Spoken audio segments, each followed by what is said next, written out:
अस्सलाम वालेकुम दोस्तों, मैं हूं डॉक्टर अरशद नदीम अवान और अपनी यूट्यूब वीडियोस के साथ अल्ट्रासाउंड टीचिंग वीडियोस के साथ आपकी खिदमत में हाज़िर हूं। उम्मीद रखता हूं आप ठीक-ठाक होंगे, खैरियत से होंगे, अपनी लाइफ जो है वो एंजॉय कर रहे होंगे, अल्ट्रासाउंड की प्रैक्टिस भी खूब चल रही होगी और मेरी वीडियोस भी आप जो है देख रहे होंगे।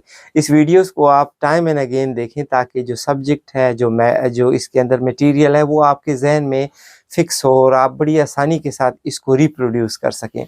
जहाँ तक इन वीडियोस का ताल्लुक है, मैं अभी तक अल्ट्रासाउंड एब्डोमेन को जो है वो डिस्कस करता रहा। सिर्फ किडनीज़ और उससे रिलेटेड सुप्रारीनल ग्लैंड और बाकी ऑर्गन्स कुछ रह गए हैं।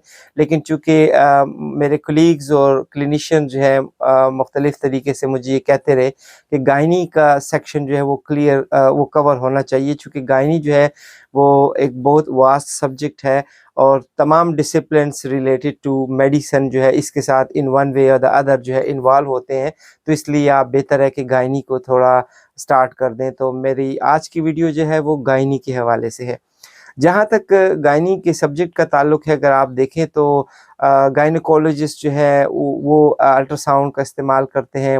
नर्सेस जो हैं वो अपनी प्रैक्टिस में इसको इस्तेमाल करती हैं। Lady health workers, lady health visitors जो है वो इसको इस्तेमाल करते हैं।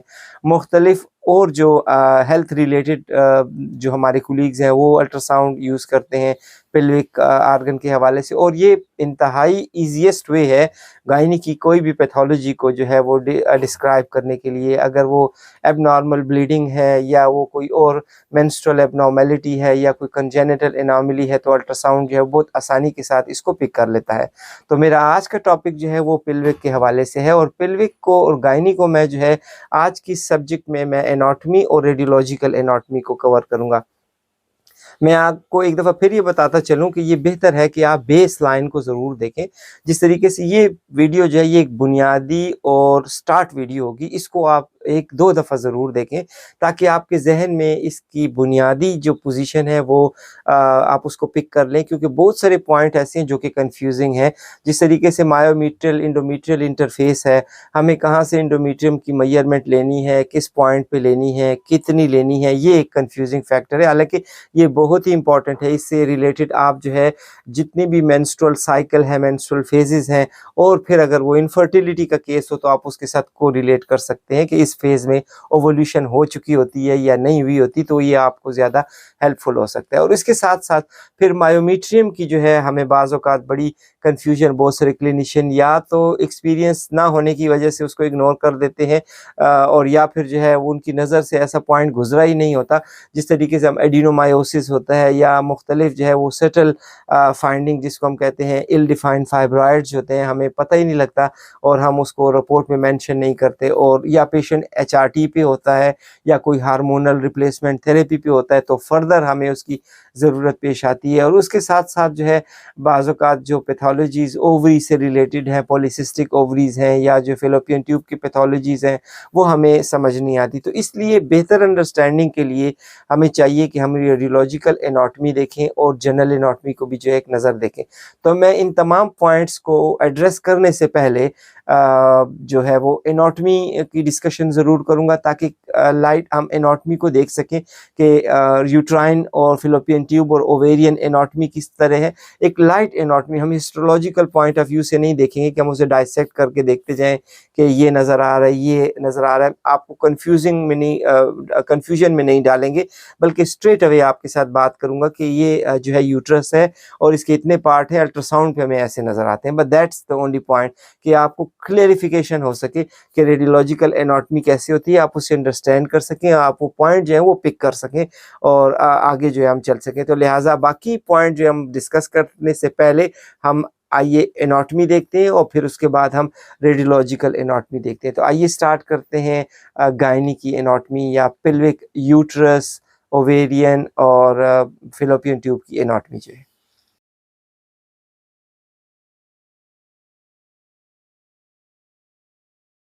आप इस इमेज को गौर से देखें तो ये इमेज जो है वो एनाटॉमी की रिवीजन के लिए बताया गया है। आप इस इमेज पे सर्विक्स को, यूट्राइन सर्विक्स को जो है वो देख सकते हैं।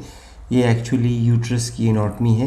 तो यूट्रस बेसिकली 3 पार्ट्स पे मुश्तमिल होता है। उसको सर्विक्स लोअर पार्ट जो नियर द वेजाइनल एरिया होता है, फिर यूट्राइन बॉडी होती है जो इसका मेन बल्कि एरिया होता है, और फिर यूट्राइन फंडस होता है। अगर आप देखें तो यहाँ पे दो राइट और लेफ़्ट फिलोपियन ट्यूब्स आपको नज़र आ रहे हैं।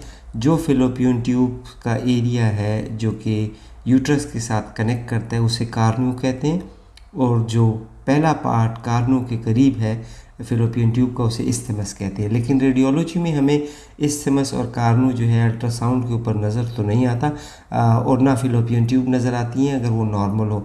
अगर वो हाइड्रोसल्फिक्स हो या उसमें कोई और पैथोलॉजीज़ हो या मास लीजन हो तो उस सूरत में हमें जो है इन लार्ज फिलोपियन ट्यूब जो है वो नज़र आ सकती हैं।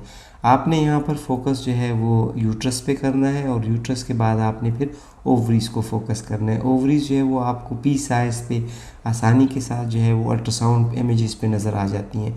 लेकिन एक और एरिया जिसको हम पैरामीट्रियम या हम उसको जो एडनेक्सा एरिया कहते हैं, जिसमें हमें ये ब्रॉड लिगामेंट को देखना होता है, या हमें किसी वक्त राउंड लिगामेंट की कोई पैथोलॉजीज़ जो है वो नज़र आ जाती हैं, तो ये लिगामेंटस जो एरिया है जो कि ओवरीज और फिलोपियन ट्यूब के दरमियान और यूट्रस के दरमियान की जो जगह है, इस तमाम एरिया को एडनेक्सा कहते हैं। कभी कभी कोई चीज़ जो है वो अनक्लियर हो कि ये जो है यूट्रस ये ओवरी के साथ है या नहीं है, तो फिर हम उसको एडनेक्सा लेबल कर लेते हैं। तो ये हमारे पास एक एनाटॉमिकल पैटर्न है जिसको हम अल्ट्रासाउंड इमेजेस पे अप्रिशिएट करेंगे।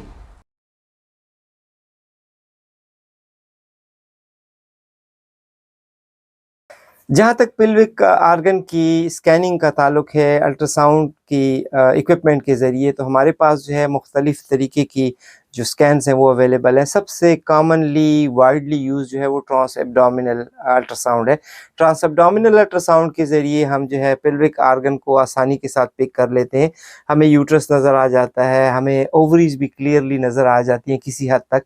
फिलोपियन ट्यूब की अगर कोई पैथोलॉजीज़ है तो वो भी पिक की जा सकती हैं। तो ट्रांस एब्डोमिनल अल्ट्रासाउंड में सिर्फ एक जो है कन्वेक्स प्रोब की ज़रूरत होती है, और आप वही प्रोब जिससे आप एब्डोमिनल जनरल एब्डोमिनल कर रहे होते हैं, आप ट्रांस एब्डोमिनल ट्रांस पिल्विक अल्ट्रासाउंड जो है वो आसानी के साथ कर सकते हैं। पिल्विक आर्गन जो है वो आप आसानी के साथ देख सकते हैं। जहाँ तक पिल्विक स्कैन का ताल्लुक है, एक दूसरी जो टेक्निक है उसे हम कहते हैं ट्रांसवेजाइनल। ट्रांसवेजाइनल अल्ट्रासाउंड जो है इसके ज़रिए हम एंडोमेट्रियम को क्लियरली देख सकते हैं। उसके अंदर अगर कोई पैथोलॉजीज़ हैं जिस तरीके से एंडोमेट्रियल थिकनिंग एब्नॉर्मेलिटी है, एंडोमेट्रियल हाइपरप्लेजिया है, एंडोमेट्रियल पॉलिप्स हैं, तो वो हम आसानी से पिक कर सकते हैं। और उसके साथ साथ जो है अगर कोई आईयूसीडी है, इंट्रायूट्राइन कंट्रासेप्टिव डिवाइस पड़ी हुई है और वो डिसलोकेट है, तो उसको भी आसानी से कंफर्म किया जा सकता है। तो ट्रांसवेजाइनल अल्ट्रासाउंड जो है वो कॉमनली यूज़ होता है गायनी के मुख्तलिफ पर्पसेस के लिए। इसके बाद एक और अल्ट्रासाउंड टेक्निक है जिसे हम कहते हैं 3D अल्ट्रासाउंड। 3D अल्ट्रासाउंड जो है वो ट्रांसवेजाइनल प्रोब के ज़रिए ही परफॉर्म किया जाता है, जिसमें 3 डायमेंशनली एंडोमेट्रियल कैविटी को देखा जाता है। अगर कोई छोटा सा इंटरफेस एंडोमेट्रियल मायोमेट्रियल इंटरफेस में कोई पॉलिप पड़ा हुआ है या कोई ट्यूमर पड़ा हुआ है या कोई और पैथोलॉजीज पड़ी हुई है या कोई आरपीओसीज हैं, तो वो भी आसानी के साथ पिक हो सकती हैं। तो ट्रांस 3D या 3 डायमेंशनल अल्ट्रासाउंड जो है वो अवेलेबल होता है। इसके साथ साथ एक होता है सोनो हिस्टेरोग्राफी। जिस तरीके से सल्फेंजो हिस्टेरोग्राफी एक्सरे पे किया जाता है और हम एक डाई पास करके एक्सरे ले लेते हैं जो कि यूट्रस को फिलोपियन ट्यूब को प्रोजेक्ट कर देता है, और हमें अगर कोई ट्यूबल ब्लॉकेज है तो क्लियरली नज़र आ जाती है, या कोई और पैथोलॉजीज है तो वो भी एक्सरेज पे नज़र आ जाती है। लेकिन चूंकि एचएसजी या हिस्टेरोसल्फेंजोग्राफी जो है वो एक लिमिटेड एरिया है, इतना ज़्यादा वाइड हमें उस पर इंफॉर्मेशन नहीं मिलती, तो सोनो हिस्टेरोग्राफी जो है उस पर ज़्यादा वाइडली इंफॉर्मेशन हमें ज़्यादा डिटेल्ड इंफॉर्मेशन हमें अवेलेबल हो सकती है। उसका मेथड ये है कि आप जो है स्टीराइल जेल जो है या स्टीराइल वाटर जो है वो इंजेक्ट करके उसके बाद जो स्कैन परफॉर्म करते हैं, तो आपको यूट्राइन कैविटी और उसके अंदर जो पैथोलॉजीज हैं वो क्लियरली नज़र आ जाती हैं, और इस तरीके से हम उस एग्जामिनेशन को परफॉर्म करते हैं। चूँकि ये इतना ज़्यादा वाइडली अवेलेबल नहीं है या यूज़ नहीं किया जाता, क्योंकि ट्रांसवेजाइनल अल्ट्रासाउंड जो है वो सब कुछ कवर कर लेता है। इसी तरीके से को ट्रांसरेक्टल अल्ट्रासाउंड है जो कि रेक्टम के ज़रिए किया जाता है, जो कि पेल्विक फ्लोर को कवर करने के लिए किया जाता है। और एक और अल्ट्रासाउंड जिसे हम कहते हैं पीरिनियल अल्ट्रासाउंड, तो पीरिनियल अल्ट्रासाउंड पे भी अगर पीरिनियम पे आप प्रोब रखते हैं तो आपको पेल्विक फ्लोर की अगर कोई पैथोलॉजीज है तो वो आसानी के साथ जो है वो नज़र आ जाती हैं। लेकिन ये अल्ट्रासाउंड जो है, चूँकि इन तमाम को ट्रांसवेजाइनल और ट्रांस एब्डोमिनल अल्ट्रासाउंड ज़्यादा आसानी से कवर करता है, तो बेहतर प्रेफ़रेंस ये होती है कि टीवीएस कर लें, ट्रांसवेजाइनल अल्ट्रासाउंड। ट्रांसवेजाइनल अल्ट्रासाउंड में तमाम पिक्चर क्लियरली नज़र आ जाती है। तो ट्रांसवेजाइनल अल्ट्रासाउंड के कुछ एडवांटेजेस हैं। तो सबसे पहले हम देखते हैं कि ट्रांसवेजाइनल अल्ट्रासाउंड के क्या एडवांटेजेस हैं। तो आइए ये स्लाइड देखते हैं। पेल्विक की स्कैनिंग के लिए नॉर्मली ट्रांस एब्डोमिनल स्कैन किया जाता है। ट्रांस एब्डोमिनल स्कैन पे काफ़ी चीज़ें जो है वो क्लियर हो जाती हैं, लेकिन किसी वजह से मसलन अगर मरीज़ का बीएमआई इंक्रीज़ है या बाउल गैसेस ज़्यादा है, तो अक्सर ओवेरियन पैथोलॉजी जो है वो नज़र नहीं आती। तो उसके लिए जो है वो ट्रांसवेजाइनल स्कैन किया जाता है। तो ट्रांसवेजाइनल स्कैन की जो इम्पोर्टेंस है वो यही है कि पहला तो ये कि वो high transducer, high frequency probe जो है वो यूज़ की जाती है। दूसरी बात ये कि ये इंटरनल ऑर्गन के करीब स्ट्रेट अवे जो है इसके साथ इन टच होकर ये स्कैन किया जाता है। और तीसरा, दरमियान इसमें किसी किस्म का बैरियर नहीं आता। ये एग्ज़ामिनेशन जो है वो सूटेबल है उन लोगों के लिए जो अपना ब्लैडर फिल नहीं कर सकते, तो इसलिए हम ट्रांसवेजाइनल स्कैन कर लेते हैं। उन मरीज़ों के लिए भी ये सूटेबल है जो कि ओबेस होते हैं या जिनका बीएमआई जो है वो इंक्रीज़ होता है। फिर ख़ुसूसन रेट्रोवर्टेड और रेट्रोफ्लेक्स यूट्रस में जो है हमें ट्रांसवेजाइनल स्कैन की ज़रूरत आती है, क्योंकि ट्रांस एब्डोमिनल पे उसको हम क्लियर नहीं कर सकते। उस एंगल से जो हम देख रहे होते हैं, हमें रेट्रोवर्टेड यूट्रस और रेट्रोफ्लेक्स यूट्रस जो है वो नज़र नहीं आता। फिर उसके बाद ये है कि हमें ज़्यादा बेहतर करेक्टराइजेशन ऑफ इंटरनल जो पेल्विक मैसेज हैं, कि आया वो सिस्टिक हैं, आया वो सॉलिड हैं, या उसके अंदर कोई कंपोनेंट्स हैं या नहीं, ये हमें बेहतर ट्रांसवेजाइनल पे अप्रिशिएट होते हैं। हमें पेल्विक लीजन को अगर डिटेल देखना है तो ट्रांसवेजाइनल स्कैन बेहतरीन है।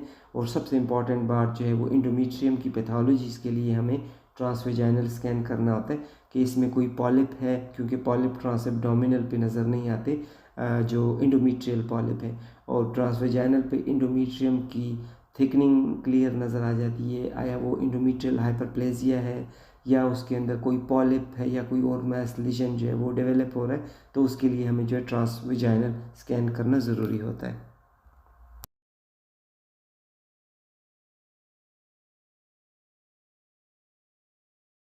जहाँ तक यूट्राइन पोजीशन का ताल्लुक है, हम मेनली दो टर्म यूज़ करते हैं, एंटीवर्टेड और एंटीफ्लेक्स। सो फ्लेक्शन और वर्जन, ये दो टर्म्स हैं जो कि इस्तेमाल की जाती हैं। वर्जन एक्चुअली ये है कि अगर यूट्रस जो है वो सैजिटल प्लेन में है, तो वो वेजाइनल के साथ उसकी जो पोजीशन है वो अगर सैजिटल प्लेन में आ रही है तो ये वर्जन या एंटी वर्जन कहलाई जाएगी। अगर उसके ऑपोजिट है तो ये रेट्रोवर्जन है।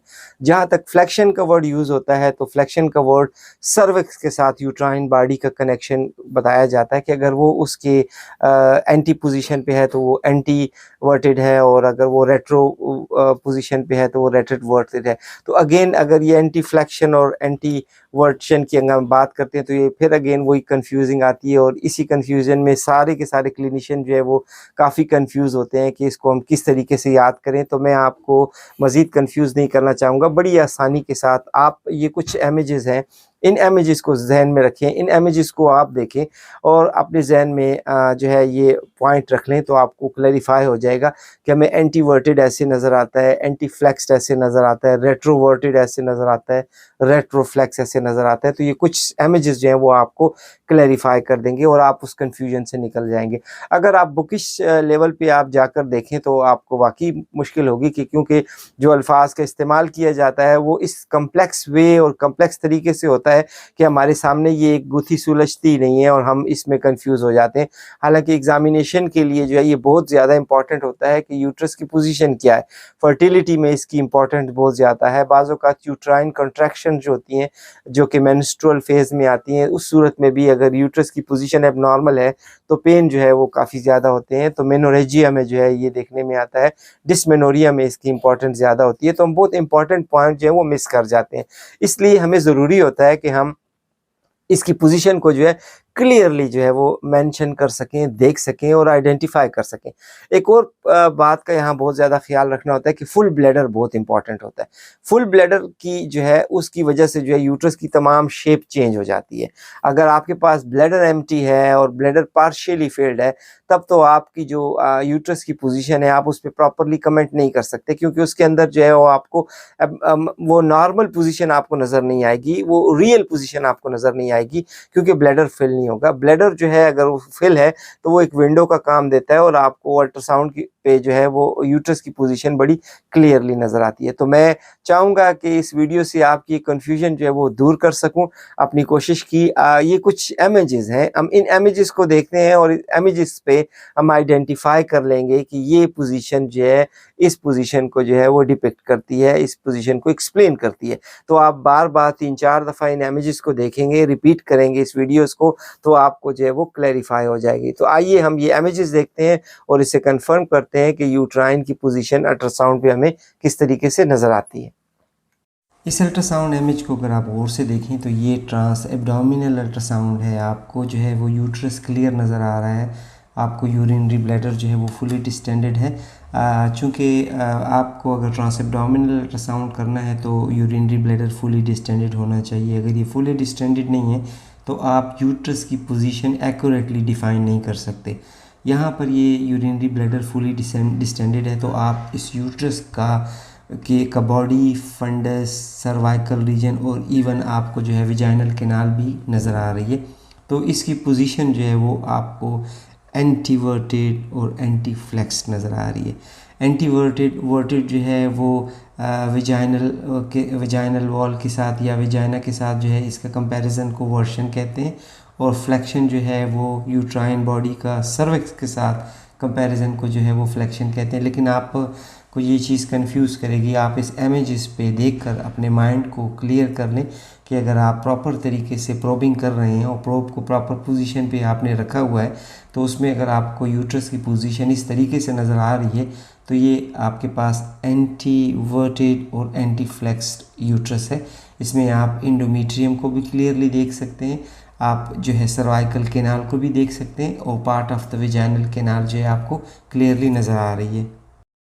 इस इमेज को आप गौर से देखें तो आपको दोनों में कंपैरिजन नज़र आ रहा है कि ये ट्रांसवेजाइनल स्कैन है। ट्रांसवेजाइनल पे ज़रा व्यू क्लियर नज़र आता है, ऑर्गन्स इनलार्ज नज़र आते हैं, बड़े नज़र आते हैं, मैग्नीफाइड व्यू होता है, तो हर चीज़ क्लियरली नज़र आती है। तो अगर आप देखें तो ये यूट्रस है और यूट्रस में आपको मायोमीट्रियम क्लियरली दिखाई दे रहा है, आपको इवन इंडोमेट्रियल की जो लेयर्स हैं वो भी क्लियर दिखाई दे रही हैं, आपको सर्विक्स रीजन जो है वो भी क्लियरली दिखाई दे रहा है।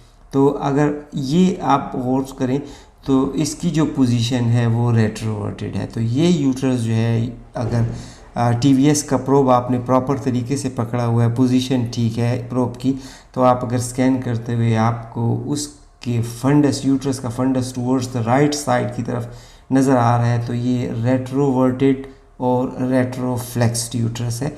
तो ये आपको रेट्रोवर्जन आपको नज़र आ जाती है। तो ये टीवीएस स्कैन पे जो है वो काफ़ी आसानी के साथ आपको दिखाई दे रहा है। तो इस स्कैन पे फ़ायदा ये होता है कि एक तो पोजीशन क्लैरिफाई हो जाती है। ये पोजीशन अगर आप ट्रांस एब्डोमिनल पे देखेंगे तो आपको काफ़ी कन्फ्यूजन नज़र आएगी। कभी कभी ऐसा नज़र आता है जैसे यूट्रस के अंदर फाइब्राइड हो। अगर आप ट्रांस एब्डोमिनल पर रेट्रोफ्लेक्स्ड यूट्रस को देखें तो आपको यूँ नज़र आता है, रेट्रोवर्टेड रेट्रोफ्लेक्स आपको ऐसे नज़र आता है जैसे यूट्रस में कोई फाइब्राइड हो। लेकिन जब आप उसको ट्रांसवेजाइनल पे देखते हैं तो ट्रांसवेजाइनल पे आपको उसकी पोजीशन क्लियर हो जाती है। तो ये आपके पास रेट्रोफ्लेक्स्ड रेट्रोवर्टेड यूट्रस है। ट्रांसवेजाइनल स्कैन पे आपको ये इमेज जो नज़र आ रहा है इसमें जो यूट्रस की पोजीशन है वो एंटीवर्टेड है। एंटीवर्टेड फुली क्लियर तो नज़र नहीं आ रही, लेकिन इसी पोजीशन में आपको एंटीवर्टेड यूट्रस जो है वो नज़र आता है, लेकिन इसकी जो फ्लेक्शन है वो रेट्रो है, तो ये रेट्रोफ्लेक्स्ड है। ये एंटीवर्टेड रेट्रोफ्लेक्स यूट्रस जो है वो आपको ट्रांसवेजाइनल स्कैन पे नज़र आ रहा है। थोड़ा सा कर्ली सैक में फ्लूइड भी क्लियरली आपको यहाँ पे दिखाई दे रहा है, आपको इंडोमेट्रियल थिकनिंग भी क्लियर नज़र आ रही है, आपको जो मायोमीट्रियम है वो भी क्लियर दिखाई दे रहा है, आउटलाइन जो यूट्रस की है वो भी क्लियरली विजिबल है, फंडस पार्ट भी क्लियरली नज़र आ रहा अगर आप सर्विक्स को गौर से देखें तो सर्वाइकल जो लाइनिंग है वो भी नज़र आ रही है, सर्वाइकल कैनाल भी आपको क्लियरली नज़र आ रही है। तो ये आपके पास एक तीसरी पोजीशन है जिसमें ये यूट्रस तो एंटीवर्टेड है लेकिन ये रेट्रोफ्लेक्स्ड है। इसका जिसके सर्वाइकल के साथ जो कनेक्शन है इसकी बॉडी का वो टिल्टेड है, तो इसको हम जो है एंटीवर्टेड रेट्रोफ्लेक्स्ड यूट्रस कहते हैं। और ये आपको ट्रांसवेजाइनल स्कैन पे इस तरीके से क्लियर नज़र आ जाएगा। ये अगर आप ट्रांस एब्डोमिनल पे देखें तो आपको कन्फ्यूज़न होगी, लेकिन अगर आपको क्लैरिफिकेशन चाहिए तो TVS करें। TVS पे आपको ये हेल्पफुल हो जाएगा, क्योंकि TVS इसलिए भी ज़रूरी होता है कि फर्टिलिटी में यूट्रस की पोजीशन जो है वो बहुत इंपॉर्टेंट होती है। तो इसलिए आप कोशिश करें कि पेशेंट की पोजीशन की अगर क्वेरी है तो आप ट्रांसवेजाइनल स्कैन ज़रूर करें। ये ट्रांसवेजाइनल स्कैन का एक और इमेज है जिसमें आपको ज़्यादा क्लैरिटी के साथ जो है वो दिखाया तो नहीं गया, लेकिन चूँकि पोजीशन के हवाले से बात है तो अगर आप गौर करें तो सर्वेक्स और यूट्रस टोटली एक एक्सियल पोजीशन में बिल्कुल सीधे पड़े हुए हैं। तो ये आपके पास एक और पोजीशन आती है जिसे एक्सियल यूट्राइन पोजीशन कहते हैं, और ये सिर्फ़ और सिर्फ TVS पे नज़र आएगा। क्योंकि आप जब ट्रांस एब्डोमिनल करेंगे तो जो ट्रांस एब्डोमिनल पे अल्ट्रासाउंड का जो बीम है वो इस यूट्रस के परपेंडिकुलर होगा, तो आपको ना तो यूट्रस का क्लियर सर्विक्स क्लियर नज़र आएगा, ना उसकी बॉडी क्लियर नज़र आएगी। आपको बॉडी और सर्विक्स के दरमियान डिस्टिंग्विश करना बड़ा मुश्किल हो जाएगा। तो ये सिर्फ़ और सिर्फ TVS ये जो आपको दिखाता है कि ये एक एक्सियल लेवल पर जो है पड़ा हुआ है, ये बिल्कुल एक्सियल पोजीशन पे है, और ये आपको सिर्फ़ और सिर्फ TVS स्कैन के ऊपर जो है वो आसानी के साथ नज़र आते हैं। तो आप रिपोर्ट में आप लिखेंगे कि यूट्राइन पोजीशन जो है वो एक्सियल है।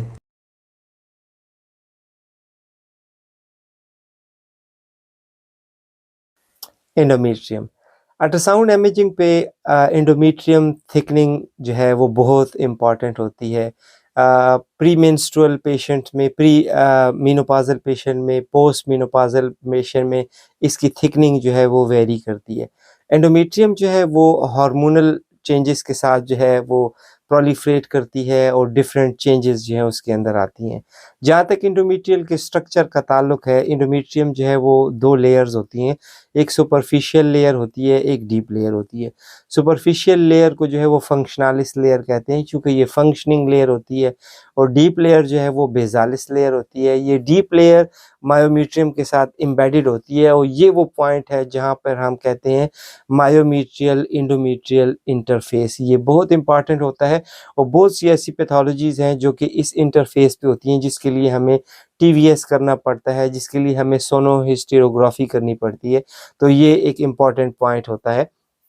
जहाँ तक एंडोमेट्रियम की रिस्पॉन्सेस का ताल्लुक है, हार्मोन्स को जो रिस्पॉन्ड करते हैं, तो वो 3 स्टेजेस हम उसे कहते हैं प्रोलिफरेटिव फेज़। प्रोलिफरेटिव फेज़ जो है वो फर्दर हम डिवाइड कर देते हैं अर्ली प्रोलिफरेटिव फेज़ और लेट प्रोलिफरेटिव फेज़।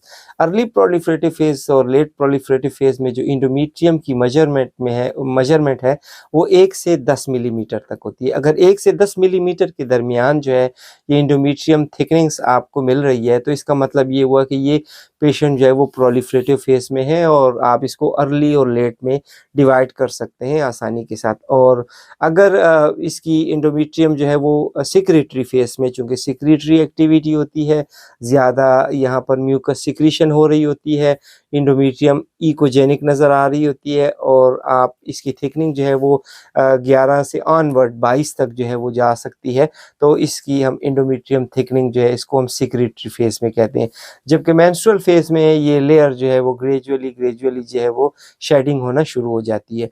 तो endometrium proliferative phase, secretary phase और प्रोलिफरेटिव फेज़ में आपने इसकी मेजरमेंट लेनी होती है।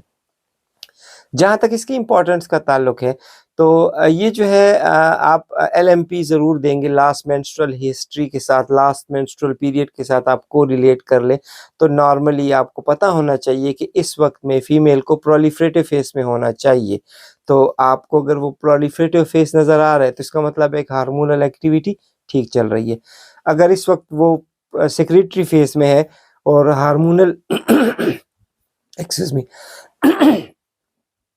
अगर एंडोमेट्रियम जो है वो सिक्रीटरी फेस में है और उसकी थिकनिंग जो है वो सिक्रीटरी फेस में है और आपने एलएमपी ले ली, तो वो आपके पास जो है वो सेक्रेटरी फेस में नज़र आ रहा है, तो इसका मतलब है कि हार्मोनल एक्टिविटी ठीक चल रही है।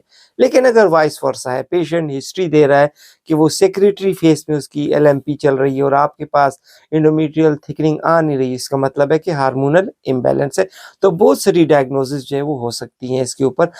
जहाँ तक प्रैक्टिस में देखा गया है तो क्लिनिशियन ज़्यादातर प्रोलिफरेटिव फेस, सिक्रीटरी फेस या मेंस्ट्रुअल फेस को जो है वो मेंशन नहीं करते, हालाँकि इसको मेंशन करना बहुत ज़रूरी है। एक एक्सपर्ट क्लिनिशियन के लिए ज़रूरी है कि वो अपनी एंडोमेट्रियल थिकनिंग देते हुए अपनी सजेशन रेडियोलॉजिकली ज़रूर दे दे कि ये इसकी थिकनिंग है। कभी-कभी उसकी थिकनिंग जो है वो ज़्यादातर पॉलिप्स में जो है या एंडोमेट्रियल हाइपरप्लेज़िया में जो है वो आती है। उसके लिए भी जो है इसकी मेजरमेंट लेना बहुत ज़रूरी होती है। पोस्ट मेनोपॉज़ल लेडीज़ जो हैं उनमें जो एंडोमेट्रियल की थिकनिंग है अप टू 5 मिलीमीटर तक जो है वो होनी चाहिए। अगर उससे ज़्यादा होती है तो ये पैथोलॉजिकल कंसिडर की जाती है। तो इस सूरत में भी आपने बड़ा केयरफुली जो है वो एंडोमेट्रियम की मेजरमेंट को लेना होता है। जहाँ तक एंडोमेट्रियल थिकनिंग का ताल्लुक है, चूँकि ये रिस्पॉन्ड करती है ईस्ट्रोजन और प्रोजेस्टेरॉन को, और ओवुलेशन की तमाम जो साइकिल है इस पे डिपेंड करता है, तो इनफर्टिलिटी केसेस में भी जो है एंडोमेट्रियल थिकनिंग का जो है वो रोल बहुत ज़्यादा इम्पॉर्टेंट होता है। गायनेकोलॉजिस्ट जो एक्सपर्ट गायनेकोलॉजिस्ट है वो इस तीन ट्रायंगल को देखते हैं कि ओवरीज में जो ओवा की सिचुएशन क्या है, एंडोमेट्रियम की थिकनिंग क्या है और ब्लड में ईस्ट्रोजन प्रोजेस्टेरॉन का लेवल क्या है। तो उससे उनको गाइडलाइन मिल जाती है कि हमें किस आर्गन किस टारगेट पे जो है वो एड्रेस करना है, ताकि हम पेशेंट को जो है वो इसकी इनफर्टिलिटी को एड्रेस किया जा सके। तो मैं उम्मीद करता हूँ ये कुछ स्लाइड्स हैं जो कि आपको प्रोलिफरेटिव फेस, सिक्रीटरी फेस और जो है सेक्रेटरी फेस और मेंस्ट्रुअल फेस के बारे में एक्सप्लेन करेंगी, और आप इसको अपने जहन में रखें। और जब आप रिपोर्टिंग करें तो बेहतर तरीका यही होगा कि आप अपनी रिपोर्ट पर एंडोमेट्रियल की मेंशनिंग करें।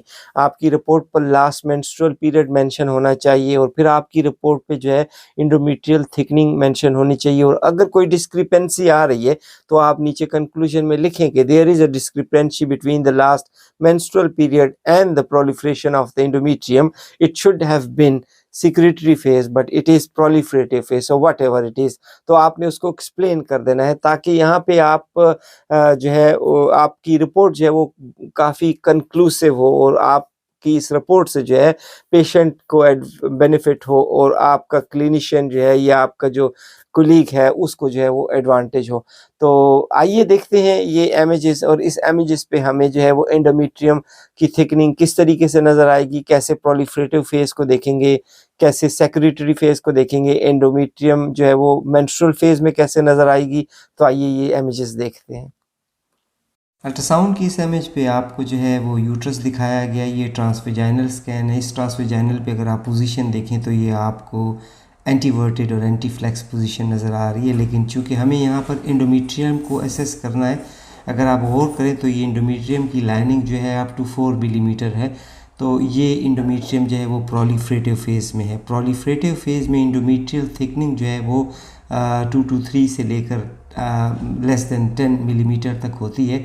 तो इसको जो है हम प्रोलिफरेटिव फेज़ कहते हैं। बाज़ जगह पर इन्होंने अर्ली प्रोलिफरेटिव फेज़ और लेट प्रोलिफरेटिव फेज़ भी रखा हुआ है। अगर अप टू 5 मिलीमीटर तक एंडोमेट्रियम है तो आप उसको अर्ली प्रोलिफरेटिव फेज़ लेबल कर सकते हैं, और अगर वो 5 से आगे 7, 8 या 9 है तो आप उसे लेट प्रोलिफरेटिव फेज़ जो है वो लेबल कर सकते हैं। अर्ली और लेट प्रोलिफरेटिव फेज़ में जो है वो आपको कोरिलेशन इसकी हार्मोन के साथ करना होती है, तो आपको क्लेरिफाई हो जाता है कि ये जो है प्रोलिफरेटिव फेज़ में ईस्ट्रोजन और प्रोजेस्टेरॉन का हार्मोनल लेवल जो है वो क्या है। तो ये एंडोमेट्रियम यहाँ पर इस इमेज पे जो आपको नज़र आ रही है वो है प्रोलिफरेटिव फेज़ एंडोमेट्रियम, और यूट्रस का जो पोजीशन है वो एंटीवर्टेड और एंटी फ्लेक्स्ड पोजीशन है। इस ट्रांसवेजाइनल स्कैन पर अगर आप देखें तो अगेन आपको यूट्रस की जो पोजीशन है वो एंटीवर्टेड नज़र आ रही है और एंटी फ्लेक्स नज़र आ रही है। आप एंडोमेट्रियम को गौर से देखें तो ये एंडोमेट्रियम जो है ये मेंस्ट्रुअल फेज़ में है, और आपको जो वाइट एरो इंडिकेट कर रहा है ये ट्रेस ऑफ फ्लूइड है। ये ट्रेसिस फ्लूइड है, मिनिमल अमाउंट ऑफ फ्लूइड है। चूँकि मेंस्ट्रुअल फेज में जो है फ्लूइड और ब्लड लॉस है, तो इस सूरत में जो है आप देखेंगे तो इंडोमेट्रियल में थोड़ा सा फ्लूइड जो है आपको नज़र आएगा। ये फिजियोलॉजिकल फ्लूइड है, इसको पैथोलॉजिकल फ्लूइड नहीं कहेंगे। और आप अगर इंडोमेट्रियम को देखें तो इंडोमेट्रियल जो है वो शेडिंग इसकी स्टार्ट है। नॉर्मली इंडोमेट्रियम की 2 लेयर्स हैं, जिस तरह का फंक्शनलिस लेयर और बेसालिस लेयर।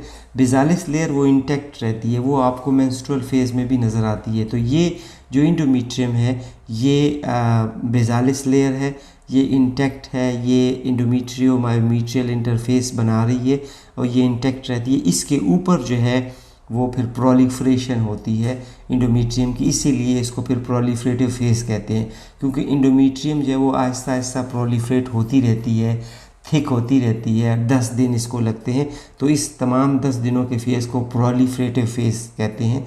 और जब ये प्रोलिफरेटिव फेज़ मुकम्मल हो जाता है तब इंडोमेट्रियम जो है वो सीक्रेटरी फेज़ में दाखिल होती है। जब तक ये प्रोलिफरेटिव कंटिन्यू है इसको प्रोलिफरेटिव फेज़ कहते हैं। लेकिन चूंकि ये आपको इमेज जो है वो मेंस्ट्रुअल फेज़ का दिखाया गया है, तो इसमें आपको सिर्फ बेसालिस लेयर नज़र आ रही है, थोड़ा सा फ्लूइड नज़र आ रहा है। पेशेंट की हिस्ट्री आप लेंगे, आप अपनी रिपोर्ट के ऊपर LMP लिखेंगे कि मेंसेस पेशेंट के जो है वो ऑन है, और फिर आप अपनी रिपोर्ट पे नीचे लिख लेंगे कि इंडोमेट्रियम की जो वो थिकनिंग है वो बेसालिस लेयर की ये नज़र आ रही है, स्मॉल फ्लूइड नज़र आ रहा है और पेशेंट जो है वो मेंस्ट्रुअल फेज़ में है। इस ट्रांसवेजाइनल इमेज को आप गौर से देखें तो अगेन आपको इसकी पोजीशन जो है वो एंटीवर्टेड और एंटी फ्लेक्स नज़र आ रही है, लेकिन इस पे जो इंडोमेट्रियम है वो प्रोलिफरेटिव इंडोमेट्रियम है। इस प्रोलिफरेटिव इंडोमेट्रियम में आप ट्राई लेमिनर लाइनिंग देख सकते हैं। आप देखते हैं तो सेंट्रली इकोजेनिक लाइन है, ये वो लाइन है जो कि राइट और लेफ़्ट की तरफ से इंडोमेट्रियम आकर आपस में मिल रही है, और ये जो साइड एरिया आपको नज़र आ रहा है थोड़ा सा हाइपोइक्विक, ये इसकी जो है बेसालिस और फंक्शनलिस लेयर का जो है वो इंटरफेस का एरिया है। तो ये अगेन आपके पास जो है वो प्रोलिफरेटिव फेज में जो है वो इंडोमेट्रियम नज़र आ रही है। तो मैंने अगेन बताया आपको कि इंडोमेट्रियम की प्रोलिफरेशन में 10 दिन लगते हैं। अर्ली प्रोलिफरेटिव फेज़ और लेट प्रोलिफरेटिव फेज़ जब 10 दिन मुकम्मल हो जाते हैं तो ये कंप्लीट हो जाती है। कंप्लीट होने के बाद ये मज़ीद प्रोलिफरेट नहीं करती, बढ़ती नहीं है, बल्कि इसके अंदर जो है वो चेंजेस शुरू हो जाती हैं जो कि सिक्रीशन की होती हैं। सिक्रीशन की वजह से ये थिकन होना शुरू हो जाती है। जब तक प्रोलिफरेटिव फेज़ में है तब तक ये 10 मिलीमीटर तक है और ट्राई लेमिनर पैटर्न आपको इसका नज़र आ रहा होता है। तो आप अपनी रिपोर्ट पे LMP लिखेंगे, पेशेंट की मेंस्ट्रुअल टाइम लेंगे और फिर आप जो है इंडोमेट्रियम की थिकनिंग देखेंगे और को रिलेट करेंगे कि मेंस्ट्रुअल के इस टाइम में तो इंडोमेट्रियम को प्रोलिफरेटिव में होना चाहिए था, तो आया ये है ये या नहीं। तो ये बहुत बड़ा क्लू होता है जो कि इनफर्टिलिटी केसेस को कवर करने के लिए देखा जाता है। अगर आप अपनी रिपोर्ट पर LMP डेट और इंडोमेट्रियल थिकनिंग को रिलेट कर लें तो ये आपको आसानी हो जाती है पेशेंट की हार्मोनल असेसमेंट में। जी, इस ट्रांसवेजाइनल स्कैन पर अगर आप गौर से देखें तो अगेन आपको पोजीशन जो है वो एंटीवर्टेड एंटी फ्लेक्स नज़र आ रही है। दोनों एरो जो है वो इंडिकेट कर रहे हैं आपको कि ये जो है इंडोमेट्रियल की थिकनिंग है। इंडोमेट्रियल थिकनिंग को अगर आप गौर से देखें तो आपको सेंटर में भी एक इकोजेनिक लाइन नज़र आ रही है। इसका मतलब है कि ये इंडोमेट्रियम जो है दोनों साइड की है, राइट वॉल लेफ़्ट वॉल। चूँकि यूट्रस जो है वो एक ग्लोबुलर जो है वो पियर शेप्ड होता है, तो आपने जो इसकी इंडोमेट्रियम थिकनिंग है वो आपने बेहतर ये होता है कि एक ही साइड की लेनी है जो कि एक्यूरेट इंडोमेट्रियम थिकनिंग आएगी। अगर आप complete cursor from one end to another end रखेंगे तो इसका मतलब है कि आप दोनों साइड की ले रहे हैं जो कि ट्रू इंडोमेट्रियल थिकनिंग नहीं होगी। तो अगर आप यहाँ पे इंडोमेट्रियल थिकनिंग लेंगे तो ये ट्रू इंडोमेट्रियम थिकनिंग होगी। सेंटर जो इकोजेनिक लाइन है उससे आप ऊपर की तरफ या नीचे की तरफ जो है वो मेजरमेंट लें तो आपको जो है ये सही इंडोमेट्रियम थिकनिंग नज़र आएगी। चूँकि ये इंडोमेट्रियम थिक है, इस थिकनिंग की वजह जो है वो सीक्रेटरी एक्टिविटी है, इसमें सिक्रीशन शुरू हो जाती है। तो इसके अंदर जो अगर आप हिस्टोपैथोलॉजिकली देखें तो हिस्टोलॉजी के अंदर आपको इसमें सिक्रेटरी ग्लैंड नज़र आते हैं, इसके अंदर सारी सिक्रीशन भर जाती है और इस सिक्रीशन की वजह से इंडोमेट्रियम जो है वो मोटी हो जाती है और इसको जो है हम सिक्रेटरी फेस कहते हैं। इस सिक्रेटरी फेस का फंक्शन यही होता है कि ये सॉइल बनाती है ताकि इस पर इम्प्लांट हो सके, फीटस जो है वो आके इस पर इम्प्लांट कर सके। लेकिन अगर इसको इस ड्यूरेशन के दौरान फीटर इम्प्लांटेशन नहीं होती तो फिर ये सेक्रेटरी फेज़ जो है वो मेंस्ट्रुअल फेज़ में दाखिल हो जाता है। तो ये तकरीबन सेक्रेटरी फेज़ जो है 14 दिन लगाता है। तो अगेन इसको हम अर्ली सेक्रेटरी फेज़ और लेट सेक्रेटरी फेज़ भी जो है कह सकते हैं। तो अर्ली और लेट सेक्रेटरी फेज़ का मतलब ये है कि फ़ीमेल की जो मेंस्ट्रुअल पीरियड है उसको तकरीबन 14 दिनों से 22 दिनों के दरमियान तक जो है या 24 दिनों के दरमियान का टाइम जो है इसका होना चाहिए। इस वजह से आप LMP अपनी रिपोर्ट पे लिखें, मेंस्ट्रुअल या इंडोमेट्रियल थिकनिंग आप लिखें और फिर आप को रिलेट करके देख लें कि ये लेडी जो है अपनी प्रॉपर तरीके से इसकी इंडोमेट्रियम प्रोलिफरेशन हो रही है या नहीं हो रही। तो अगर हो रही है इसका मतलब है कि इसकी हार्मोनल चेंजेस जो है नहीं है वो बिल्कुल ठीक है, और अगर नहीं हो रही तो इसका मतलब है इसके हार्मोन जो है वो अपसेट है। इसलिए इंडोमेट्रियम जो है वो इम्पॉर्टेंट रोल प्ले करता है। और दूसरी बड़ी बात जो है इंडोमेट्रियम की थिकनिंग की मेजरमेंट जो है वो बहुत इंपॉर्टेंट रोल प्ले करती है, और क्लिनिशियन को इसकी तरफ बहुत अटेंशन जो है वो देना चाहिए ताकि वो एक्यूरेट डायग्नोसिस कर सके और एक्यूरेट इंडोमेट्रियल थिकनिंग अपनी रिपोर्ट पर मेंशन कर सके। अल्ट्रासाउंड की इस ट्रांसवेजाइनल इमेज पे आप अगर गौर करें तो यहाँ पे अब आप देखें, आपको बड़ी आसानी से क्लियरली यूट्रस की पोजीशन नज़र आ रही है कि ये क्या है, रेट्रोवर्टेड रेट्रोफ्लेक्स्ड यूट्रस है। तो रेट्रोवर्टेड रेट्रोफ्लेक्स यूट्रस के साथ साथ आपको इंडोमेट्रियम की थिकनिंग जो है वो काफ़ी सही वाज़ेह नज़र आ रही है, और आपको ऊपर वाला एरो जो है वो एक साइड की इंडोमेट्रियम बता रहा है, नीचे वाला एरो आपको नीचे साइड की इंडोमेट्रियम बता रहा है। आपने कर्सर वाइट एरो से दूसरे वाइट एरो तक नहीं रखना, बल्कि आपने एक वाइट एरो से ये सेंटर के अंदर जो लाइन है इस लाइन तक इंडोमेट्रियम की कर्सर रख के मेजरमेंट लेनी है। तो ये ट्रू मेजरमेंट है। अगर आपने one end to another end लिया तो इसका मतलब ये कि आप दोनों साइड की इंडोमेट्रियम मेजर कर रहे हैं। तो आपने वन साइड की इंडोमेट्रियम लेनी है, और ये इंडोमेट्रियम जो है वो आपके पास जो है शो कर रही है कि ये पेशेंट जो है वो सेक्रेटरी फेस का है, इसकी इंडोमेट्रियम जो है वो सेक्रेटरी फेस में जो है वो दाखिल हो चुकी है, और इसमें किसी किस्म का कोई और फ्लूइड कलेक्शन नज़र नहीं आ रही, इसके अंदर कोई और पॉलिप नज़र नहीं आ रहा। तो ये भी एक पैटर्न है जो कि आपको सेक्रेटरी फेस इस तरीके से जो है वो नज़र आएगा। जी, ये ट्रांसवेजाइनल स्कैन है, और यहाँ पर पहली बात तो अगेन आप यूट्रस की पोजीशन को आप देखें तो ये आपको एंटीवर्टेड एंटीफ्लेक्स नज़र आ रहा है। तो मेरा ख्याल है अब आपको यूट्रस की पोजीशन पे कोई डिफ़िकल्टी नहीं होगी। अगर आपने मेरी ये वीडियो जो है वो क्लियरली और 2-3 दफ़ा देख ली तो आप बड़ी कॉन्फिडेंटली यूट्रस की पोजीशन पे डिस्कस कर सकेंगे। जहाँ तक इंडोमेट्रियम की बात है, तो अगर आप ये देखें तो ये इंडोमेट्रियम आपको बड़ी इकोजेनिक नज़र आ रही है। आल्दो ये इंडोमेट्रियम जो है वो सेक्रेटरी फेस में है, और इसको हम कहते हैं ये लेट सेक्रेटरी फेस है। लेट सेक्रेटरी फेस में आपको इंडोमेट्रियम जो है वो इकोजेनिक नज़र आएगी, और ये बिल्कुल रेडी है शेडिंग के लिए। और इसके बाद अगर इसमें इम्प्लांटेशन हो गई तो ये फिर स्टेबल हो जाएगी, लेकिन अगर ना हुई तो फिर पेशेंट को मेंसेस आ जाएंगे और मेंस्ट्रुअल फेस में जो है वो पेशेंट दाखिल हो जाएगी। तो इसमें जो है थिकनिंग तो आपको नज़र आ रही है, लेकिन एक और टेक्निकल रीज़न इसमें ये है कि आप इसको जो है वो कोरिलेट करेंगे LMP के साथ। अगर LMP में जो है पेशेंट ने हिस्ट्री दी कि उसको 3 हफ्ते हो चुके हैं कि उसकी पीरियड ख़त्म हुए हैं और इंडोमेट्रियम की ऐसी शक्ल नज़र आ रही है, तब तो ये कंफर्म सेक्रेटरी फेस है। लेकिन अगर पेशेंट कहती है कि मुझे जो है अभी सिर्फ 2-3 दिन ही हुए हैं या 1 हफ़्ता ही हुआ है और आपको इंडोमेट्रियम इतनी थिक नज़र आ रही है, तो ये फिर आप लिखेंगे कि ये थिक एंड इंडोमेट्रियम है, कोरिलेट विद LMP करें। अपनी सजेशन में दें कि आप सजेस्ट करते हैं कि ये इंडोमेट्रियल हाइपरप्लेजिया है। तो ये इंडोमेट्रियल हाइपरप्लेजिया में जो है कभी कभी ये थिकनिंग इस तरीके से नज़र आती है, और ये एक इंडिकेटर होता है कभी कभी कार्सिनोमा के लिए। तो इसलिए आप इसको इग्नोर नहीं करेंगे, आप अपनी रिपोर्ट पर प्रॉपर क्लैरिफाई करेंगे ताकि क्लिनिशियन या गायनेकोलॉजिस्ट का रुझान इस तरफ जाए, वो इसको कंफर्म करके देख सके कि हाँ वाकई ये इंडोमेट्रियल थिकनिंग जो है वो फिजियोलॉजिकल है या पैथोलॉजिकल है। चूँकि हमने बाकी स्लाइड्स में जो है वो प्री मीनोपाजल इंडोमेट्रियम देख ली, पेशेंट जो है वो रिप्रोडक्टिव लाइफ में थी, और हमने इंडोमेट्रियम के तीनों फेजेस चेक किए, proliferative phase, secretory phase, menstrual phase, early proliferative, late proliferative, early secretory, late secretory और मेंस्ट्रुअल फेज को काफ़ी डेप्थ के साथ डिस्कस कर लिया। अब आप देखें ये एक इमेज है, ये पोस्ट मीनोपाजल है, जहाँ पे मेंसेस स्टॉप हो जाते हैं, वो मीनोपाजल एज है, मेनोपॉजल एज वेरी करती है औरत पे। कभी कभी बाज़ लोगों में 35 से स्टार्ट हो जाती है और कभी कभी बाज़ लोगों को जो है वो 60 में भी जो है वो मेंसेस आ रहे होते हैं। तो ये डिपेंड करता है हार्मोनल पे, उनकी फैमिली हिस्ट्री पे, उसकी इन्वायरमेंट पे। तो अगर पेशेंट मेनोपाजल है तो उस वक्त जो इम्पॉर्टेंट होती है, इंडोमेट्रियम की इम्पॉर्टेंट बहुत ज़्यादा होती है।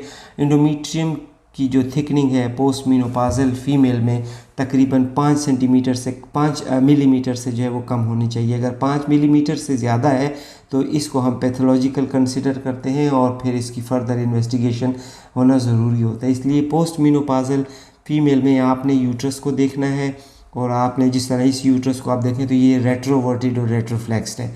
और आप इंडोमेट्रियम थिकनिंग इसकी देखें तो 2 मिलीमीटर है, तो ये क्वाइट नॉर्मल इंडोमेट्रियम है। आप इस पर कमेंट करें कि पोस्ट मेनोपाजल स्टेटस है और इंडोमेट्रियम जो है वो 2 मिलीमीटर थिक है और ये नॉर्मल फाइंडिंग है। कोई फाइब्रॉइड नहीं है, कोई इंडोमेट्रियल प्रोलिफरेशन नज़र नहीं आ रही।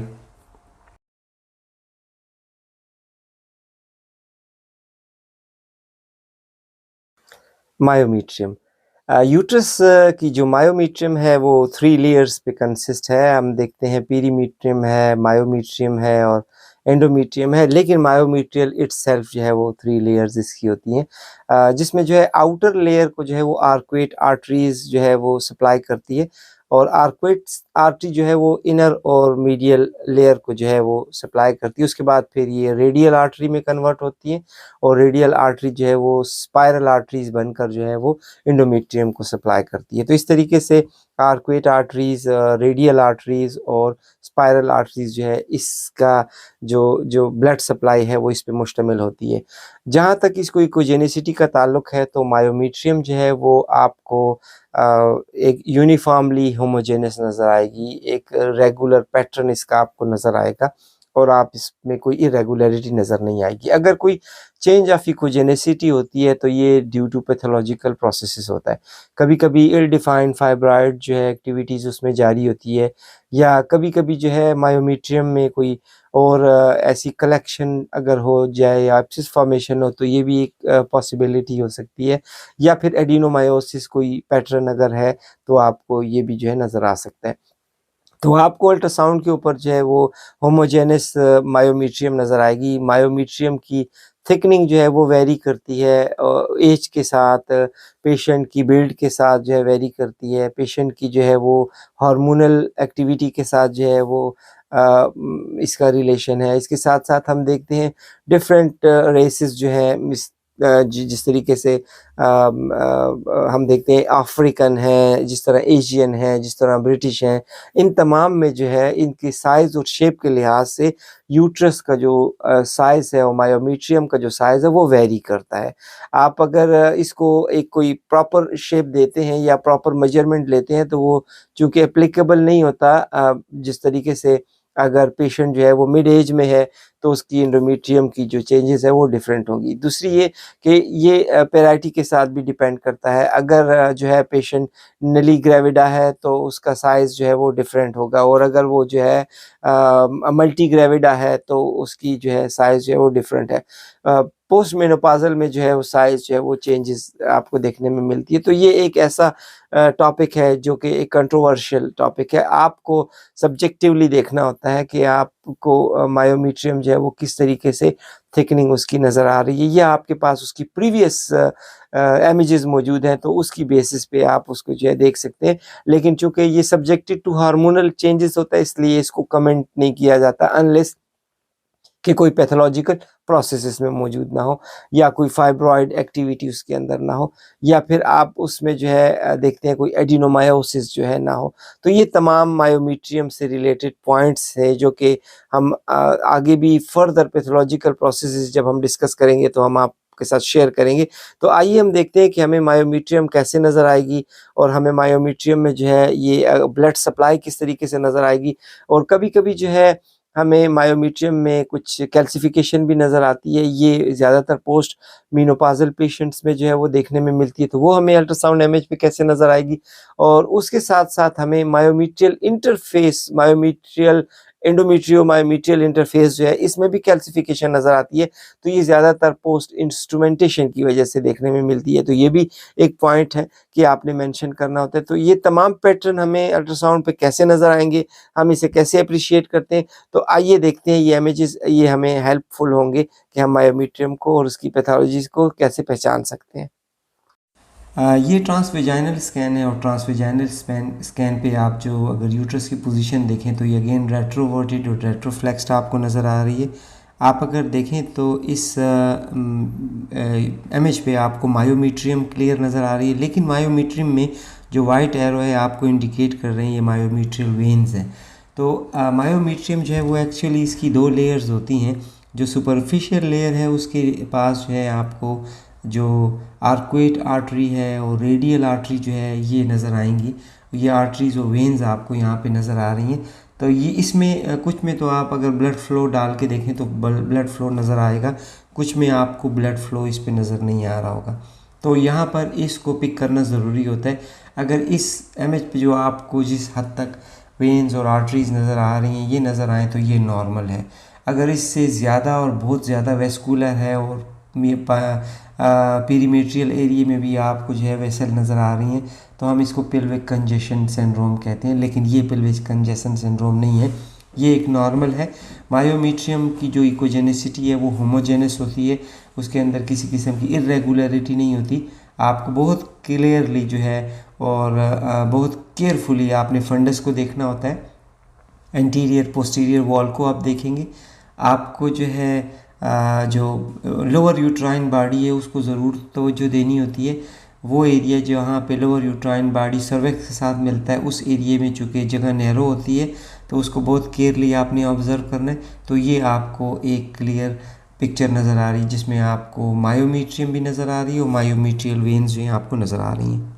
ये ट्रांसवेजाइनल दूसरा स्कैन आपको नज़र आ रहा है। इस ट्रांसवेजाइनल स्कैन पे अगर आप गौर करें तो पेशेंट की जो पोजीशन है, यूट्रस की जो पोजीशन है वो रेट्रोफ्लेक्स्ड और रेट्रोवर्टेड है। और आप अगर देखें तो सराउंडिंग में आपको काफ़ी फ्लूइड नज़र आ रहा है। इसका मतलब है कि ये साइटिक फ्लूइड है, क्योंकि इतना फ्लूइड जो है वो कल्डी सैक में नहीं होता बल्कि ये पेल्विक एसाइटिस है, इसको हम एसाइटिस लेबल करेंगे। लेकिन यहाँ पर जो आपको पॉइंट दिखाने का था वो ये था कि आप गौर करें तो मायोमीट्रियम जो है आपको नज़र आ रही है, आपको एंडोमेट्रियम क्लियरली नज़र आ रही है और मायोमेट्रियम में जो वेस्कुलरिटी है वो आपको क्लियरली नज़र आ रही है। तो मैं अगेन यहाँ पे ये कहूँगा कि ये वेस्कुलरिटी नॉर्मल है। इस वेस्कुलरिटी को अक्सर हम पिक करते हैं मेंस्ट्रुअल फेज या लेट सेक्रेटरी फेज में। तो लेट सेक्रेटरी फेज और मेंस्ट्रुअल फेज में आपको इस तरीके से जो है वो ब्लड वेसल्स नज़र आएंगी, आपको उसके अंदर वेस्कुलरिटी क्लियरली नज़र आ रही होगी। तो ये या तो आपको लेट सेक्रेटरी फेज में नज़र आ रहा होगा या मेंस्ट्रुअल फेज में नज़र आ रहा होगा। चूँकि इसकी मायोमीट्रियम क्लियर है, किसी किस्म की कोई फाइब्रॉयड एक्टिविटी नहीं है, तो ये एक नॉर्मल मायोमीट्रियम है जिसमें हमको जो है मायोमीट्रियल वेन्स क्लियरली नज़र आ रहे हैं। आप इस ट्रांसवेजाइनल स्कैन को देखें तो ये आपको पोजीशन पे मैं फिर बात करूँगा तो ये एंटीवर्टेड एंटीफ्लेक्स्ड यूट्रस है। आप गौर से देखें मायोमीट्रियम आपको क्लियर नज़र आ रही है। आपको जो मायोमीट्रियम के इर्द गिर्द पेरिफेरल पार्ट में कैल्सिफिकेशन नज़र आ रही है तो दरअसल ये आर्कुएट आर्टरी की कैल्सिफिकेशन है। ये ज़्यादातर ऐसी औरतों में नज़र आती हैं जो कि मल्टी ग्रेविडा हों या ग्रैंड मल्टी ग्रेविडा हों या जिनकी एज जो है वो 50 साल से ज़्यादा हुई हो, तो उस सूरत में आपको जो है ये आर्टीरियल कैल्सिफिकेशन जो है वो नज़र आ रही है। कभी कभी एथेरोस्क्लेरोटिक चेंजेस की वजह से भी जो है ये नज़र आती हैं। तो आप अगर पेशेंट की हिस्ट्री जो है वो एसिम्प्टोमेटिक है, कोई कंप्लेन नहीं है और किसी किस्म का कोई और प्रीवियस रिकॉर्ड अवेलेबल नहीं है तो हम इसको नॉर्मल कंसिडर करते हैं, ये पैथोलॉजिकल नहीं होती। तो अक्सर औकात आपके पास जो है पेशेंट की पेरिफेरल यूट्राइन एरिया में जो है वो कैल्सिफिकेशंस आएगी और ये कैल्सिफिकेशन या तो मेनोपाजल पेशेंट्स में देखने में मिलेगी या आपको मल्टी ग्रेविडा या ग्रैंड मल्टी ग्रेविडा फीमेल में जो है वो देखने में मिलती है। ये इसकी कोई पैथोलॉजिकल इम्पोर्टेंस नहीं है, ये जो है ज़्यादातर आपको फिजियोलॉजिकल प्रोसेस है और नॉर्मली देखने में मिलेगा। ये ट्रांसवेजाइनल इमेज है और आप देखें यूट्रस जो है वो एंटीवर्टेड एंटीफ्लेक्स्ड है। आपको मायोमीट्रियम क्लियर नज़र आ रहा है, आपको एंडोमेट्रियम नज़र आ रही है, लेकिन एंडोमेट्रियम की वो एरिया जो कि मायोमीट्रियम के साथ इंटरफेस बनाता है, और इस इंटरफेस को मायोमीट्रियो इंडोमीट्रियल इंटरफेस कहते हैं। इसमें कैल्सिफिकेशन नज़र आ रही है, ये वाइट एरो इंडिकेट कर रहे हैं। तो ये कैल्सिफिकेशन जो है वो मायोमीट्रियो इंडोमीट्रियल इंटरफेस के ऊपर है।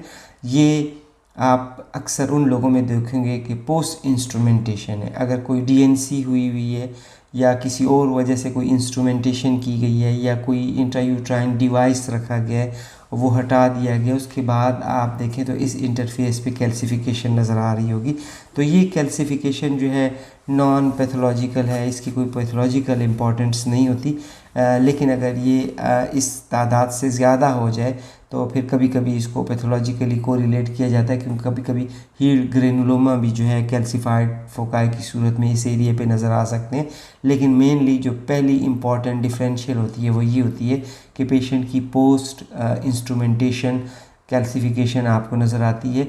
ये कैल्सिफिकेशन है endometrio myometrial interface calcification, most likely secondary to instrumentation.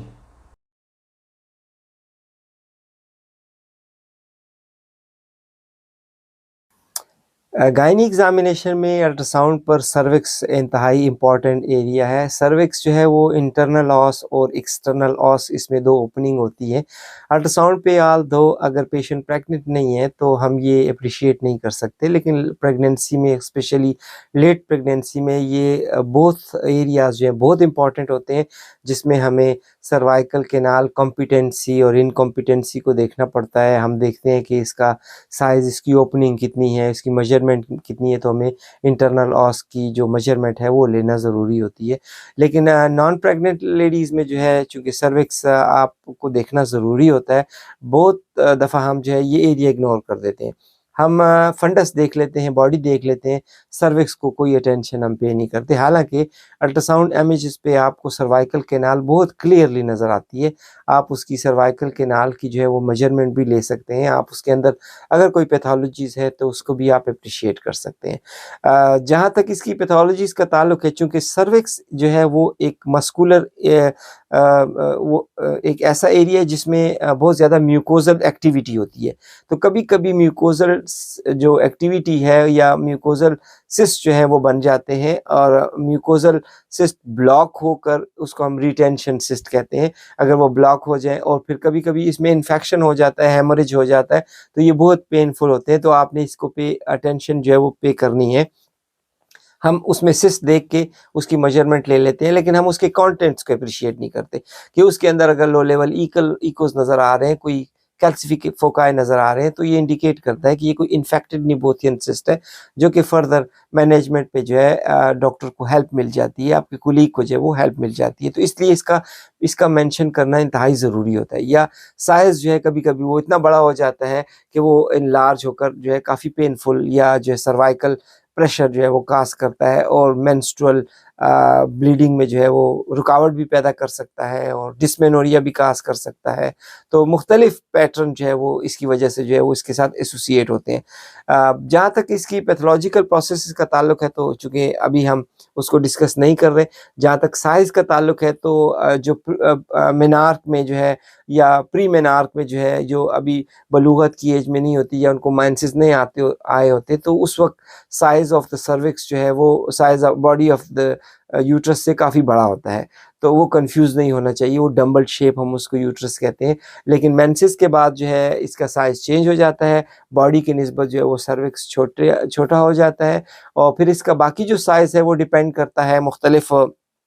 हम देखते हैं अफ्रीकन में या एशियन में या ब्रिटिश में या बाकी जो रेसेस हैं, हम उसमें देखते हैं कि ये डिफरेंट इस यूट्रस के साइज़ेस जो है वो डिफरेंट मिलते हैं। दूसरा ये इसका साइज़ जो है वो एज के साथ भी बहुत ज़्यादा डिपेंड करता है। इसका साइज़ जो है पेराइटी के साथ बहुत डिपेंड करता है। अगर नीली ग्रेविडा है तो उसका यूट्रस जो है उसका साइज़ चेंज होगा, और अगर वो प्राइमरी ग्रेविडा है तो उसका साइज़ जो है चेंज है। अगर वो मल्टी ग्रेविडा है तो यूट्रस जो है वो उसका साइज़ काफ़ी चेंज हो जाएगा, और अगर वो ग्रैंड मल्टी ग्रेविडा है तो साइज़ जो है डिफरेंट होता है। जिस तरीके से पोस्ट मेनोपॉज़ल में श्रंकेज एक्टिविटी की वजह से जो है वो यूट्रस का साइज़ है वो चेंज होता है, इसी तरीके से सर्विक्स भी इसके साथ-साथ ही चेंज और रिस्पॉन्ड करता है। लेकिन इन नॉर्मल केसेस में हम सर्विक्स बड़ी आसानी के साथ जो है अल्ट्रासाउंड पर एप्रिशिएट करते हैं और कॉमन पैथोलॉजी है वो नेबोथियन सिस्ट हमें उसमें नज़र आती है।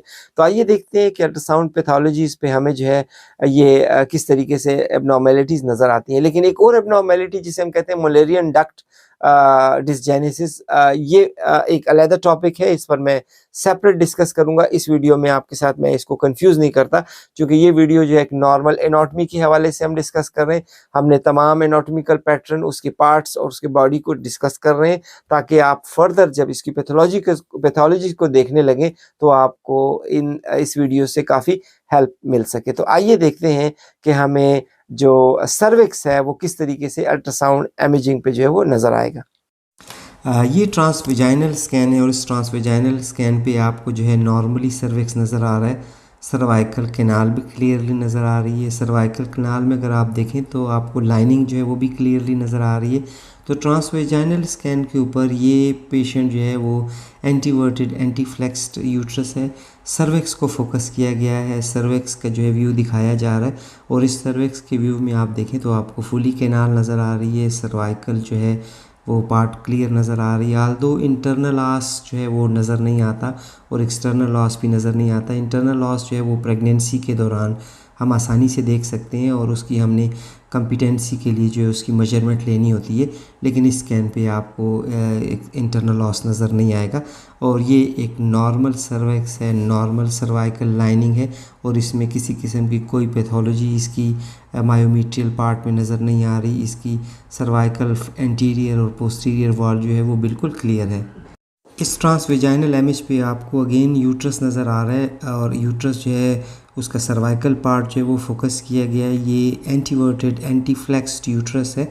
अगर आप गौर से देखें तो पोस्टीरियर वॉल में आपको नेबोथियन सिस्ट नज़र आ रहा है और नेबोथियन सिस्ट के साथ जो है आपको पोस्टीरियर एक्वेस्टिक इन्हेंसमेंट जो है वो दिखाई दे रही है। तो नॉर्मल सर्विक्स है, सिर्फ इसमें ये एक सिस्टिक लीजन है। चूँकि सर्विक्स जो है वो सिक्रीटरी पार्ट है, उसमें बहुत सारी म्यूकस सिक्रीटरी ग्लैंड होते हैं। जब भी म्यूकस सिक्रीटरी ग्लैंड ब्लॉक हो जाए तो वो एक सिस्टिक अपीयरेंस देने लगता है और इसको हम जो है नेबोथियन सिस्ट कहते हैं।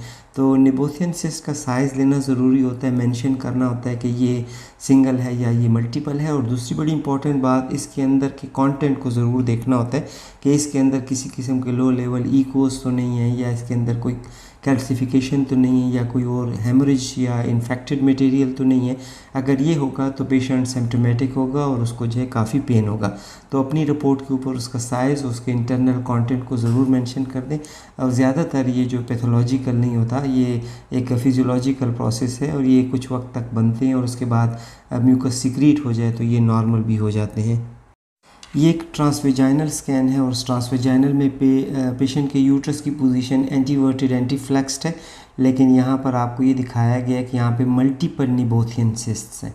तो ये मल्टीपल निबोथियन सिस्ट आप देखें, आपको इक्वेस्टिक इन्हेंसमेंट जो है इसमें नज़र आ रही है और इसमें तकरीबन आपको 5 निबोथियन सिस्ट नज़र आ रहे हैं। आल्दो आपको जो है वो सर्वाइकल लाइनिंग क्लियरली नज़र आ रही है। 3 जो सिस्ट हैं वो आपको इंटीरियर वॉल में नज़र आ रहे हैं, 2 सिस्टिक जो लीजन है वो आपको पोस्टीरियर वॉल में नज़र आ रहे हैं। तो जिस तरह मैंने आपको बताया कि निबोथियन सिस्ट जो है वो सिंगल भी हो सकते हैं, निबोथियन सिस्ट जो है वो मल्टीपल भी हो सकते हैं। तो आप अपनी रिपोर्ट के ऊपर उसकी पोजीशंस लिखनी है, आपने लिखना है कि ये वो मल्टीपल हैं या आपने लिखना है वो सिंगुलर हैं और फिर उसके बाद आपने बताना है कि वो सिंपल हैं या उसके अंदर कोई कम्प्लेक्सिटी मौजूद है।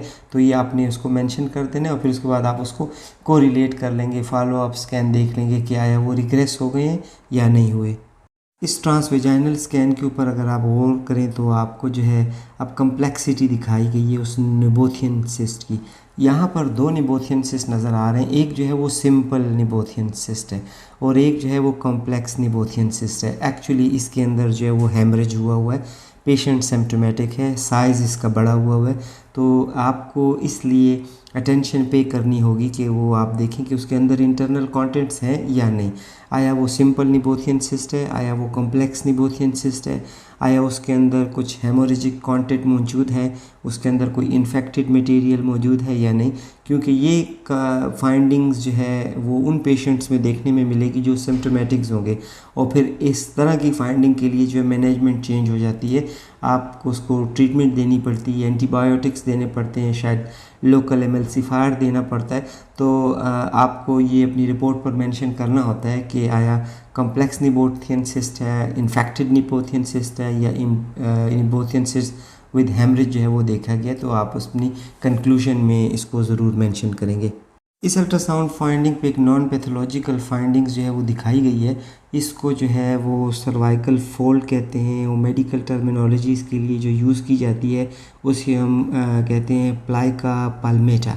तो प्लाइका पाल्मेटा जो है वो सिर्फ टीवीएस पे ही नज़र आता है। ये वाइट एरो आपको बता रहे हैं कि दरअसल ये सर्वाइकल फोल्ड्स हैं। इसकी कोई ऐसी पैथोलॉजिकल इम्पॉर्टेंस नहीं होती। ये एक चूँकि फिजियोलॉजिकल वेरिएशन है जो कभी कभी आपको नज़र आ जाएगी। और अगर आप इस इमेज पे देखें तो आपको कर्ली सैक में थोड़ा सा फ्लूइड नज़र आ रहा है, और ये एक एग्जांपल है जो कि आपको सर्वाइकल फोल्ड की जो है वो देखने में मिलेगी।